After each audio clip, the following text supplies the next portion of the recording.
So welcome to Techdive. Today I'm talking about the Arctic Freezer 33 Esports Edition. Now this cooler I bought for around $40 to $45. For whatever reason it sold out, probably because it's really good. But don't buy it if it's over 50 because there's better coolers than this for under 50. But this cooler is great. First off, it has a 10-year warranty, which is, I've never heard of a cooler having a 10-year warranty. That's really great. And there's other Arctic Freezer 33 products. This one specifically has two fans. What makes it esports? I'm not really sure. It helps your KD ratio. Sure, why not? Anyways, enough rambling. So this cooler, I have it, my Corsair H100i, like original water cooler, crapped out of me probably 2 months ago. And I didn't really have the money to spend on a whole nother water cooler. And I was like, you know what? I'll try air cooling. It's been a long time. Let's try it out. It's cheap, and supposedly this thing is rated at 210 watts right here for the recommended TDP with a maximum of 320 watts of heat dissipation. That is a lot. It's compatible with a bunch of Intel sockets, AM4. If you need to get Threadripper, there's a special Threadripper edition.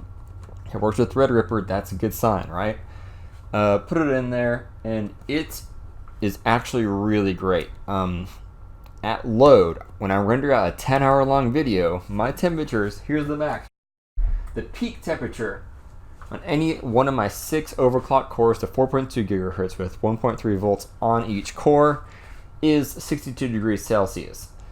And that is well below the maximum TDP for my processor. It's 140 watt Haswell 5820K, 6 cores, 12 threads, overclocked to 4.2, and it is rock solid. I'm able to play games, stream, play City Skylines, render out video for hours on end, and it takes whatever I throw at it and it stays completely silent. And it is, I can't recommend it more. This is an amazing product. It's almost converted me from water cooling to air cooling. My only issues with it are that the brackets fit a bit weird with the fans. Other than that, this cooler is great. There's other colors. This is white, because white goes with pretty much any other color, really. It's got some special powder coat on it. It says it is better performance for cooling, but anyways, it looks great.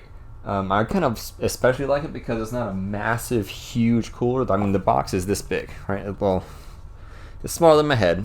I mean, compared to some like Noctua coolers that are like, I mean, you don't see the motherboard underneath these things. This thing's small, it has 2 fans, it's quiet, it's efficient, it cools a hot processor. My processor probably kicks out 200 watts at full load, and this thing handles it like a champ. Anyways, thank you so much for watching. I'm Steven, this is Techdive. I'll see you next time. Also, don't forget to subscribe, drop a like below, comment.